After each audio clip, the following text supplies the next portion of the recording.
everyone, welcome to the Aussie Game Podcast. We're here for a special bonus episode as we review the Young Socceroos as they kicked off their FIFA Under-20 World Cup campaign. Unfortunately going down 1-0 to Italy. And here to help me go through all that is Mopper. How are you, mate?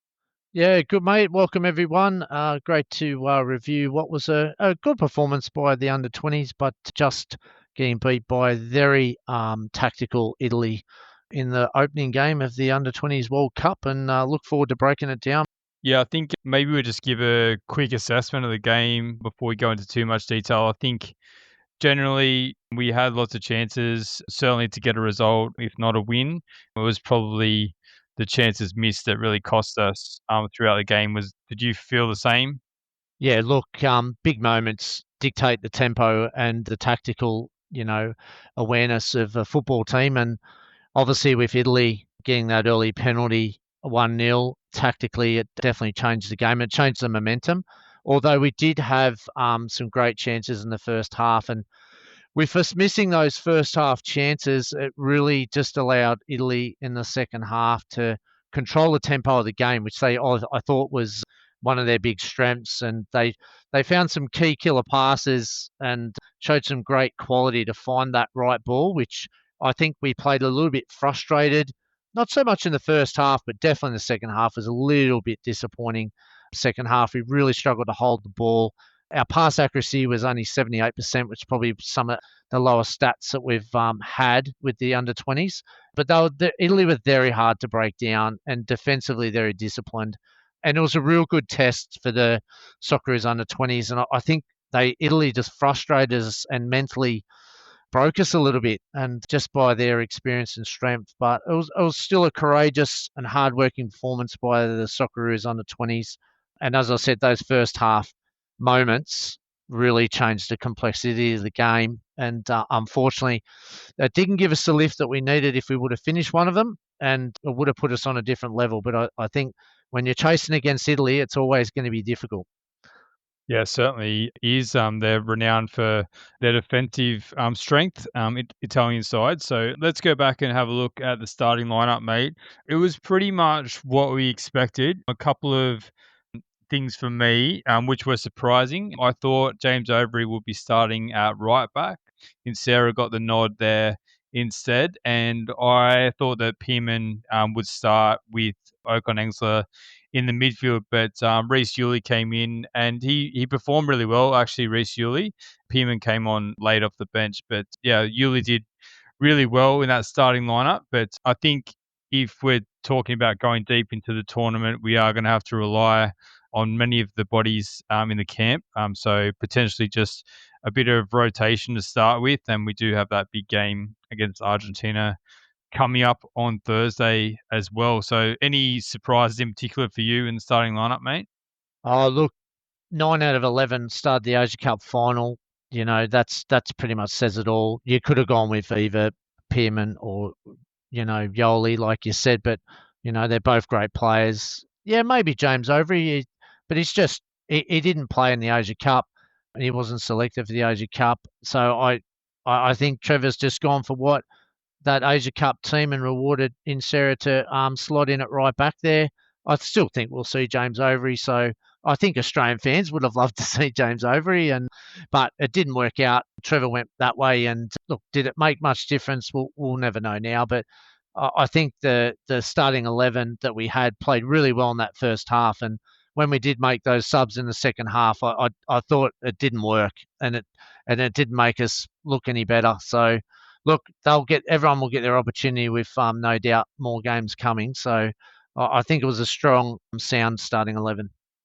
All right, let's go through the first half, mate. The first 5 minutes, pretty dominant by the Young Socceroos. Certainly dominated the ball. Italy found it pretty hard to get it off us, but in saying that, they did have a few chances. I mean, that first kind of 5 or 6 minutes, Benny was a bit slack with his defending, allowing Italy in. And you wanted to make a couple of points early in the game, mate. What did you see? Absolutely, Chief. We had a great start in the first 5 minutes. Jovanovic was put through in the 6th minute, had the real chance in the game. and it was a great shot saved by the keeper. If that would have gone in, it would have changed the complexity of the game.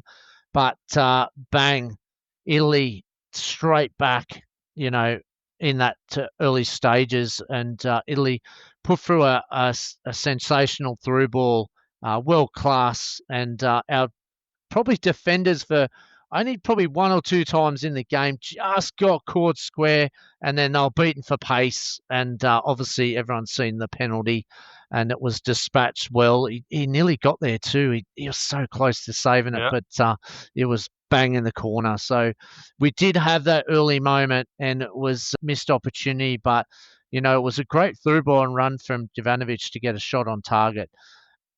After that penalty, I did note that Benny was very high and looking very dangerous. On the counter, though, it left Sarah a little bit exposed, like you said there. I thought Benny, they got easy passes through Italy on that counter attack on both sides of the pitch. But in the 14th minute, we seen Taladera put a tough shot high and wide after being teed up by Benny again. So Benny, from an attacking point of view, was looking very sharp and looking very dangerous. We also seen the 23rd minute, Stephen Hall had a massive save off a corner. That was a great reflex save. That was so crucial at only 1-0. And the 24th minute, we've seen Italy blast over after we gave them way too much space down the left. That was a moment, again, down that right-hand side. We were just giving them too much space. And with Italy's direction of play and the way they can pick a pass, they were really finding that area with ease. In the 26th minute, again, Jovanovic put a shot wide after some really great play and a beautiful touch from Benny. And that was probably the big moment. Yeah, we probably should have at least hit the target there. If we could have, again, equalised, I think it would have taken us to another level. We definitely needed that, but unfortunately it didn't come. And then the big moment, the biggest moment of probably the first half for the Socceroos under 20s, Benny. Beautiful ball put through, and with a golden chance one-on-one after being played through by Nsera. He was a very poor shot, and he could have even squared it, and we could have just had a tap in, but that first touch from Benny was poor, and I think he unbalanced himself. He wasn't confident, and it turned out to be a mess. But that could have been the pivotal moment, I think, in the game. And what are your thoughts on that? It was like he was unsure what to do. Like as you said, like he's kind of put the ball through. He's knocked it a forward on his thigh, and it's just kind of set up for him. And I think if he had his time back, he probably just would have put his laces straight through that. And we know the kind of power he's got in his shot, and I don't think the Italian keeper's saving that if it goes either side of him. So it was just kind of in two minds whether to kind of just side footed into that far post. I don't think he was looking to square it, although it did kind of go wide on that far post. But it was a huge opportunity, and there were a few moments like that where you spoke about the Ivanovic chance earlier that he misses that, and then Italy go down the other end and score, and then the one that Benny flicked it through to him, that was on the back of several passes that the Young Socceroos put together. So they were really finding opportunities to create stuff. Italy were creating their fair share of chances as well. It's just the fact that they won the penalty, which was a fair penalty, and they put it away. So it's just one of those things. It's these games of fine margins, and Italy took their chances, or took their one chance anyway, and we didn't in that first half. Yeah, and at the end of the first half, around the 45-minute mark, Italy had the final chance of the first half, and with another cracking through ball. But Socceroos scrambled this time and back to block the shot, and we scrambled away and went in at half-time 1-0. So at half-time, I was still feeling confident with the chances that we created. We could get a goal. I was pretty happy with our general play. I think it was more decision-making in the first half and just a bit of composure. But I thought we looked good, and we definitely matched it with them. And Italy were positive themselves, but I thought it was a pretty even contest in that first half. Yeah, both Trevor Morgan and Sebastian Esposito mentioned that in the post-match press conference in terms of, Morgan was saying, the only bit that was missing today was our finishing. We played reasonably well. We created chances, and it was just the composure and making the right decision. And Esposito kind of echoed that as well. So he was saying, they were pushing, and it was just the last pass today that if he feels that if they get that going during the tournament, that they're going to be very, very dangerous. So it was probably a fair call, and particularly in that first half, they did play pretty well and open up some chances. But I think you noted that the second half was a bit slower. Italy controlling the game and showing probably a bit of that professionalism and protecting that 1-0 lead. Yeah, look, it straight away, I seen it, how slow the tempo was in that second half, and it was so obvious. And, Italy controlling the game, like you said at the start, had a couple of corners for the Socceroos, but really didn't come to nothing. They were defending that well, Italy, when we did have them. Italy did miss a chance in the 55th minute with some desperate Socceroos defending. 59th minute, Italy find the player in the space again with another killer ball to have a header on target. In the 60th minute, though, there was a terrific corner with the Young Socceroos, and it forced a great save on the follow-up. So it was probably our first really good ball into the box. I really was a bit disappointed we didn't, get some of the better balls into the box a bit earlier. I thought we are just trying to find, trying to play through them, and I just don't think that was the way to go through. And I would have loved to seen them have a bit more balance and mix it up, but maybe hopefully that's coming later in the tournament. In the 65th minute, we've seen some changes. So Pearman and Caputo come on for Toure and Ivanovic. Toure's reaction was, I don't know what was going on there, but he was absolutely filthy, banging the seat. He was so frustrated. I don't know whether he was frustrated because of his own performance, or whether it was taken off, or whether, it was just, missed opportunities. I'm not sure what that reaction was, but I think that small part showed me the frustration in the mentality in our second half, and it showed in our play. We were a little indecisive and gave the ball away way too much, and that we just let them outthink us and really outsmart us, and they really got underneath us, and it really put us off our game. In the 72nd minute, almost we played ourselves into trouble. It was probably the worst moment of our game this morning. That pass out from the back, Italy, hitting the post and a save from Hall. It was a really messy play from the Socceroos. Luckily, we only seen it once, but probably Italy should have made it 2-0 in that space. That was a disaster playing out in the back there. 75th minute, we had some more subs. Quintal come on for Benny. Benny looked like he was starting to cramp up. It looked pretty hot out there. In the 79th minute, there was more subs. Yul and Agosti on for Badalado and Yuli. But all these changes really, I thought, deteriorated our football. And it wasn't because of lack of effort from those boys. The continuity just seemed to slip away, and it was, we were just giving the ball away way too much. In the 80th, 81st minute, I just want to point out a time in the game. So right at the end of the 80th minute and the 81st, we win the ball back, but look at Italy's defensive shape when we attack on the counter. It was world class. They were back. They covered every bit of space. They were defensively structured. It was elite. And if you get a chance to go back to that 80th minute and just the beginning of the 81st, look at that shape when we tried to counter attack. They were bang. They were snap. They were back into that tactical formation, and it was the story of the second half, unfortunately. So what do you do? What do you do in that circumstance? Because there was times where we, and that's our kind of natural style to try and play through the lines. And is it better to try and draw them out, or to play around them, or how do you approach that kind of thing? I thought we tried to play too narrow. I thought we are trying to play through them all game, and we're going down the same channel. I didn't see much of switch of play. If you're going to pull players out of that space, you really need to switch of play, and I just don't think we had the patience to do it because we were chasing the game, and we're a little bit frustrated, with some of the balls that were given away to them. So I just think when you need to be composed to control it, I know you're chasing the game, but you still got to switch that play. We didn't open up, and we didn't play that ball out and put an early ball in to make it a little bit indecisive for Italy. It was the same old pattern that we're trying, and it didn't work. Ethan made a great point around Italy's defence as well, saying they were defensively very structured, and was always going to be hard to break down when they went up so early. So no pen, and it's a different game. So yeah, look, but that's the thing, right? Like, because we've seen so much for our Socceroos, playing in Asia, for example, when these teams get a 1-0 win, they could set up defensively. And, as I said before, Italy's world renowned for their defense. So, yeah, once they had that lead, not to say they didn't create more chances, but they were certainly going to protect that lead at all costs.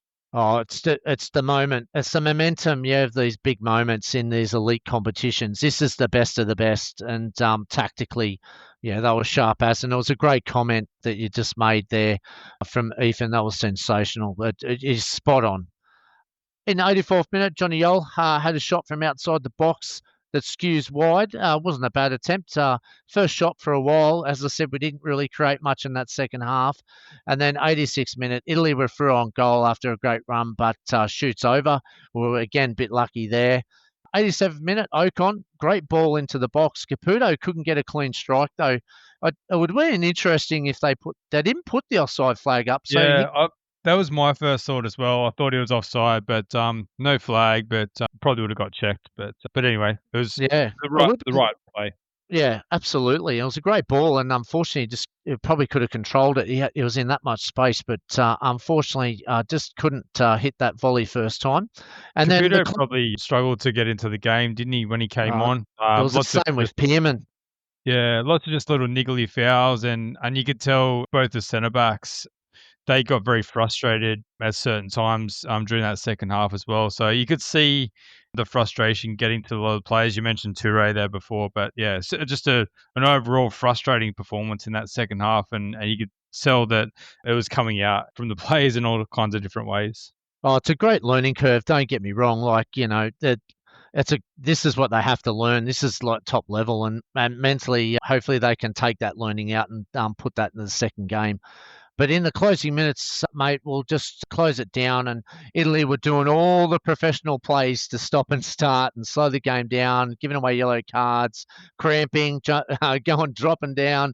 It's a skill they do very well. And the Socceroos, we just couldn't compose ourselves. And because of that tempo was so stop-start, it just made it look pretty messy in the end there in the closing minutes. Yeah, we had a comment from Arbel on X as well, just saying first half was brilliant, which I think we tend to agree on for the most part. We should have had 2 goals. Yeah, we had some great chances there. Second half, they looked tired and rushed going forward, and yeah, I tend to agree. I think they kind of ran out of ideas a bit, and yeah, Arbel also suggested they played in straight lines too often. So I think that was kind of my point in terms of when they were trying to break down that defense. They were insistent on going through them, but the space just wasn't there. So I think, look, an opportunity to learn from this one and take the lessons. Yeah, look, well articulated, Bell. That rushed word was, yeah, absolutely. You're spot on. It definitely was seen as from our positional play and tactical play. We were definitely rushing. So great comment, Bill. You're spot on, mate, with your comments, and thank you for your view. You mentioned to me earlier today that 2003 was the last time we won a group game at the Under-20 World Cup. What are our chances of breaking that duck when we take on Argentina on Thursday? And what lessons can we take from this game that we can take into that match?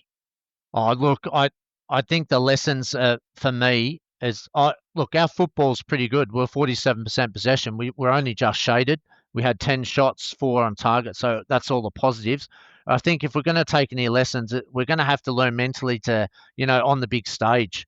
I think we've got to play without fear and stop worrying and just play football. And, they've just got to control themselves and mentally be a bit stronger. That's what I want to see. And I think that would be a big learning. I think maybe we put too much pressure on ourselves individually, and that's okay. It's a big stage and you want to impress, but yeah, it was a bit indecisive, and hopefully that learning and that first game, they can just get into that second game and just let just play football and just let it happen, and just don't get too caught up in the referees and all that kind of stuff, and the other team. Just play your own game, and I think we're much better set up if we just do that. Even it was for the first time in 12 months, and again, we haven't lost, apart from those Argentina friendlies, that we're looking at each other and we're going, why do you do this? We've got to just bring that positive energy back, and everything else is there. We played a very good game against Italy, and there were moments in that game where we showed that we were good enough. And Italy were worried. They wouldn't have set up shop and defended like that if they weren't worried. So there's a lot of positives still to take out of it. But for me, the big one is just learning mentally to control those emotions in these games. You've got to be stronger, because these European teams and South American teams, they're very good at putting you off your game. And you mentioned as well in the preview pod that we did last week about how many games that these two nations in particular have played together. So that's where you do get that continuity, and you do get that ability to get yourselves in these situations and actually work through them together. And that experience, I think, is or has shined through so far for Italy, and no doubt that Argentina are going to bring similar mentality into the next game against the Young Socceroos as well. So Argentina, they played a bit later this morning after the Young Socceroos. They beat Cuba 3-1. One of their centre backs got sent off after only about 10 minutes. So he'll obviously miss the game against the Young Socceroos. Trevor Morgan was asked about refocusing against Argentina. He mentioned more so that they just want to focus on what they do and how they do their football the best. And he also mentioned about playing them recently and knowing what to expect. And Esposito said similar. So we treat every opponent the same at the end of the day. We just need to refocus and get back on the training pitch and get ready for them. So certainly seems that both captain and coach are just focusing on what we need to do, not focusing too much on the opposition. And I think that's a decent approach, because they'll want to be aware of the danger that Argentina possess. But really, if we play our best football, we should be able to take it up to most teams. And the difference today, and it seems like an obvious thing to say, but was the finishing. If Ivanovic puts one of those shots away, or Benny scores his, all of a sudden we're looking at a completely different outcome from the game, and you just never know. So I think, not that they're going to be able to fix their finishing necessarily in 2 or 3 or 4 days, but it's probably the mentality that they're going to take when they come up in front of goal against Argentina. Yeah, definitely. Well said, mate. And do you expect any changes to the starting lineup, mate? Obviously, I mentioned that surprise that Overy didn't start, and potentially Pearman, but was there anything obvious that you'd like to see changed? You mentioned also that the subs didn't have too much of an impact, but what would you like to see? Oh, I think Trevor will probably do maybe 3 or 4, second game. We've got to be very mindful that Cuba's going to be the crucial game. I think if we can try to get a result out of Argentina, that should be the aim. We did lose 2-0 and 2-1 in the friendly, but they were only late goals that Argentina got over us in that, and over in Buenos Aires. So, look, I personally want to see us do maybe a 4-2-3-1 against these guys. I think we need to drop the second striker and add another midfielder in there, and that's only personal choice, but that's what you need to play. I don't think we can afford to play 2 strikers. Not to say that that's being defensive, but I just want to see another link play, or allow players to get a little bit wider in there. That's what I'd like to see. Whether Trevor Morgan does that, I'm not sure, but there will be 3 or 4 changes, no doubt. I think Overy will come in. I think Pearman will come in. They're the 2 definites. I'm not sure if you'll rotate the others. It's probably a 50-50. What do you think? Well, potentially if he does go to a 4-2-3-1, Max Caputo might be the best fit to play as that lone striker. We've seen him a bit for Melbourne City, being that presence up front and have players run off him. So potentially if he does go to a different formation, Caputo could get a run. But yeah, I wouldn't see too many changes coming through. We know that this is a crucial game. And I think not only we obviously want to draw. I think the ideal situation from here would be a draw or a win against Argentina, and then a win against Cuba. I think if either of those outcomes come about, we'll be able to get through. I think we're really playing with fire if we lose against Argentina and then only win against Cuba for our chances to get through, because it's going to be so tight. for those 4 third place playoff spots to get through. And I think, goal difference is really going to come into it as well. So, one thing, I think it goes on points and then for and against and then goals scored. So all things that we need to be mindful of as we go through the tournament. But I think, look, we just need to take it up to Argentina. Need to be pretty brave with our football, but be smart, as you said. Make sure we don't leave ourselves too vulnerable, but make sure that we pose a threat to them when we go forward as well. Yeah, definitely. And I looked at the other groups, Chief, and obviously if we are good enough to beat Cuba and, possibly 3 or 4 points, or, it'd be fantastic if we've got a win against Argentina. But say worst case scenario, we get a win out of Cuba and maybe that's 3 points and possibility 4 if we get a draw. Look, New Zealand and Egypt lost in Group A. So both teams lost. So they're both on 0 points. New Zealand -1 goal difference, which we're on. Egypt -2. So I think that's a positive. I think if those bottom 2 teams keep losing, it'll keep us right in the game. Panama and South Korea both on -1, so we're equal. So again, like you said, with the goal difference against Argentina, it's going to be crucial. Mexico drew with Brazil. They're probably, Brazil and Mexico and Spain and Morocco in that group, and Morocco beat Spain 2-0. Yeah, So I saw that one. Massive. So, that group's you'd think that top 3 of those teams will probably go through in Group C, and then our group, Group D, and then the rest of the games, obviously tonight. But, Cuba losing by 2 goals against 10-man Argentina, so they're -2. So we've got them by 1 goal at the moment, and that's how I look at it, because no matter what happens against Argentina, we want the best result, but we know we're going to be up against it. And this is why I think we need to do a 4-2-3-1 to just try to maximise and hopefully take an opportunity and just get some confidence and hopefully take it to another level. All right. Well, we'll see what happens. The next match is Thursday morning, Australian Eastern Standard Time. So yeah, we'll obviously all be glued to our screens for that one, waiting in anticipation as we were for this Italy game. So let's hope that we can get a result out of the Argentina game and get our World Cup campaign back on track. All right, Mopper, I wanted to touch on a couple of other things that happened overnight, just after we recorded. We did mention on the podcast last night that Noah Botic was getting limited game time at Austria Vienna, and lo and behold, he starts and he pops up with a goal. Big goal in the 3-1 win over Rapid Vienna in the Vienna derby. So it was a bit of a tapping goal, but just great for his confidence. First goal for Austria Vienna. Yeah, and the start, which is crucial. Yeah, so well done. Yeah, who would have had a massive smile on his face? And that's what strikers have got to do. They've got to be there in the right moment. So well done, Noah. And unlucky for Marco Tilio's team, Rapid Vienna, but a good result there for Noah Botic. And look, this young lady is one of my favourites. Daniela Galic scores in Vizio GIK's 3-2 win over Pieta. 3rd goal in 8 games since joining. Real dynamo in midfield there.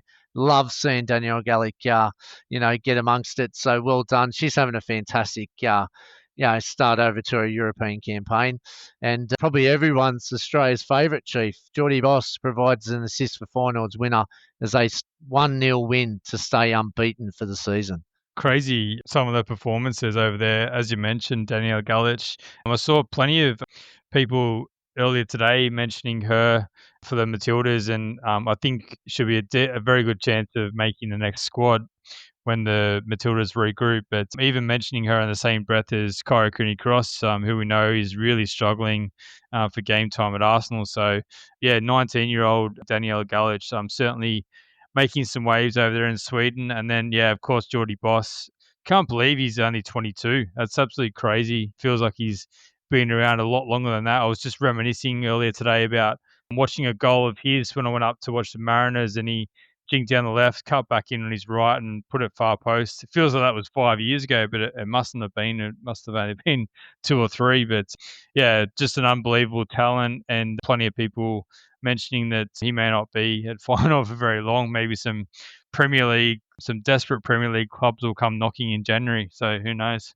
Oh yeah, just stick with Feyenoord. Just keep building your career. You're in Europa as well, so I agree.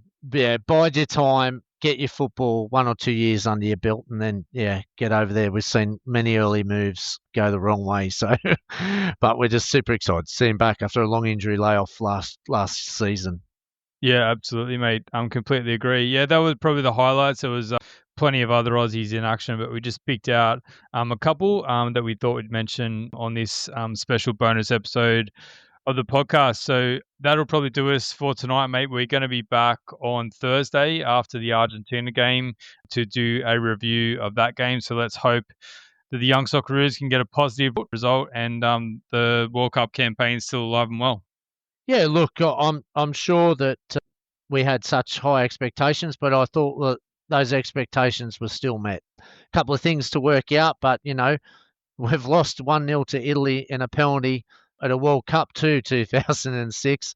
So look, we're right up there. So this group's got it. They've just got to fine tune that last final third and get that winning moment. And once they get it, they'll be fine. I'm still pretty confident we'll do a great job in this tournament.